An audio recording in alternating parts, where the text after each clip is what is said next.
This is ASBR Boxing. Delighted to be joined by Elliott, which means one thing. We are in preview mode. We are in Riyadh, Saudi Arabia, Friday, March the 8th. Joshua Ngannou is the main event, but another compelling heavyweight fight on the undercard. We are, of course, talking about Zhilei Zhang against Joseph Parker. Fight I'm really, really looking forward to, as I'm sure all boxing fans are. Don't need any introduction into both men. We know all about their respective resumes. But the question I want to ask you straight off the bat, Elliott, and put you on the back foot straight away, is that I kind of want to ask you, where do Parker and Zhang rank in heavyweight rankings? Are they both top five heavyweights in your opinion? Oh, that's brutal. Thank you very much for that introduction. Well, let's look. Well, obviously, the top three. We know the top three, don't we? Obviously, in any which order you want. But Fury, Usyk, Joshua. I would have had Zhang in there. Yeah, Zhang's in there for me. Frankly, I think just punching power, ability, what he did to Joe Joyce as well. I think he deserves a chance. One of the champions as well. I think for me, the unknown factor is Parker here. I suppose in some ways that Parker beat Wilder, so in some ways you have to go. Maybe he is, like maybe he is, and I can't sit here and necessarily say that he's not. If he comes through Zhang, especially, but then I look at kind of what happened against Joe Joyce. I look at some of the fights he's had since then, Jack Massey, Simon Keane, and I look at other names maybe that are in the division. Um, and I don't know how necessarily I put Parker against them. I mean, I'm talking about people like even like Frank Sanchez, maybe people even of that nature.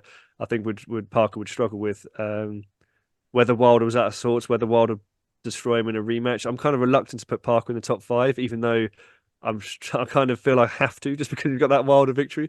So maybe fringe top five. I think Zhang's nailed on for me, and Parker, I could definitely be persuaded for people to mention other names, even someone like Jalalov, even other names that could come through.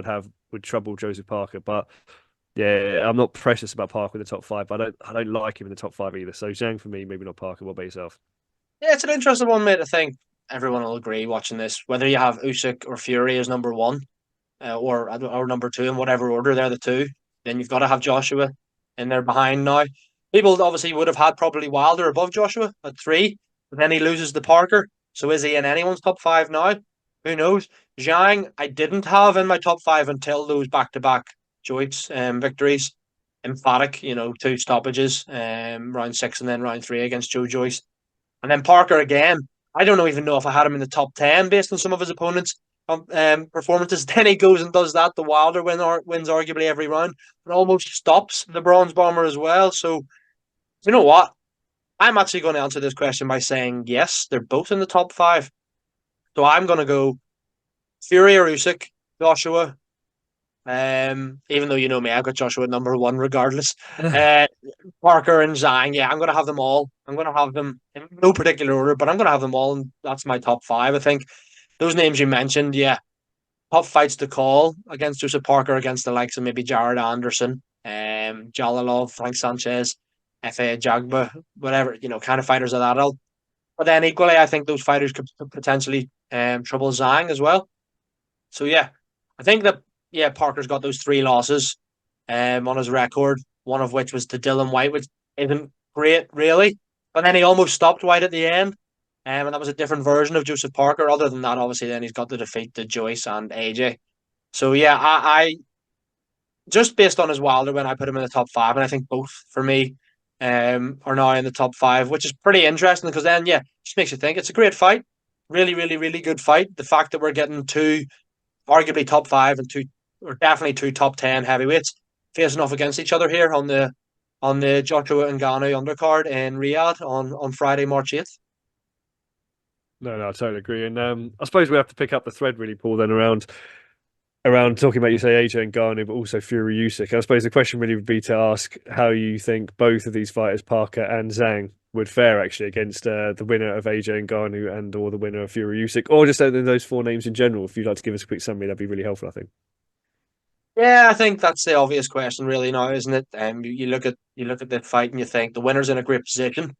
Obviously AJ and Ngannou's on the same card, and then now you've got the rescheduled undisputed clash between Usyk and Fury on May 18th. So yeah, I think if you're Zhang or Parker, you're thinking, right, I win this, and it's nothing but a world title fight next. Because they're not going to fight before June time at the earliest. By which stage we'll hopefully touch wood. We've had an undisputed champion. Whether or not The winner then keeps all those belts, so they become fragmented. More than likely, will become fragmented. You'll have Hergovich fighting for the IBF against somebody. Could that man be Parker or Zhang? Probably. If not, you'd like to think that the winner here, maybe even the loser as well, will get a world title shot. Regardless.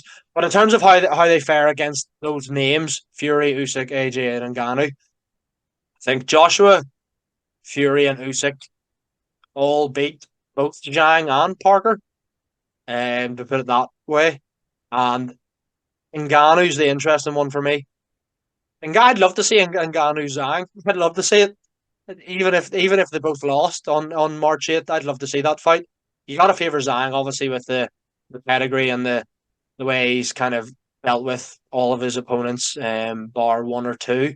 So yeah, I've got to. I do think Zhang would beat Ngannou, and equally, I do think Parker would as well. But it just shows you, like, Ngannou, I'm backing against basically every fight, but I do want to see him in with these guys. I just like, I wouldn't care if Ngannou was no zero wins for five losses, but he fought Fury, Joshua, Zhang, Parker, and Wilder. Do you know what I mean? Like, I don't care. I just want to see these fights because Ngannou is a massive puncher himself. So yeah, I think it's interesting, mate. It's fights I'd like to see, and whether or not Fury and Usyk ever fight Zhang or Parker, out Fury and Parker because they're good friends. Obviously, Joshua's fought Parker before. Yeah, mate, it's interesting. I think that Joshua, Fury, and Usyk beat Zhang and Parker, and equally, I think Parker and Zhang beat Ngannou. But yeah, fights I'd like to see. What are your thoughts?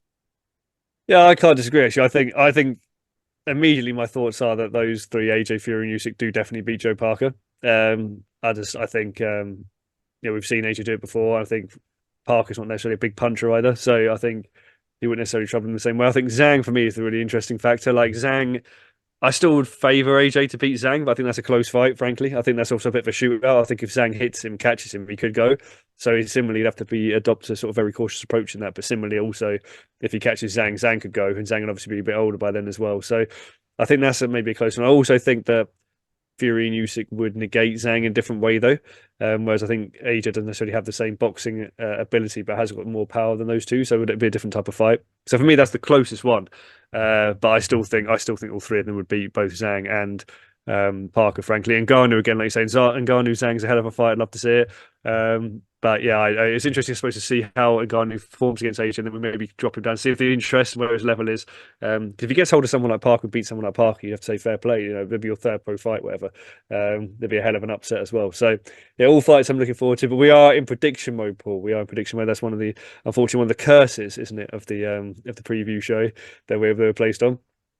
So I suppose really we are. Yeah, I'm coming to you here again for a prediction about Zhang versus Parker. How you see that fight playing out? Who you think wins? Why? What range? Etc. Etc. Paul, please take it away.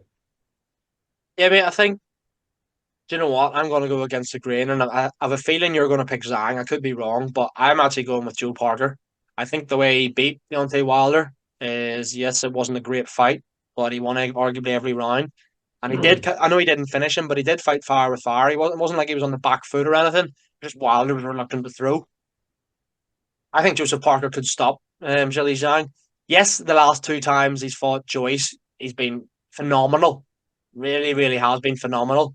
But as long as Parker can negate the southpaw stance, I think as soon as he drags it into the mid rounds, we're going to see Zhang tire again. He's not getting any younger. He has a really questionable gas tank. I think Joseph Parker has a good gas tank. And I think Parker is more powerful maybe than some people think. He does have 23 stoppages in his 34 wins. And yeah, I think Zhang is quite easy to hit. So I think Zhang will be really dangerous early on, maybe give it 4, 5, 6 rounds.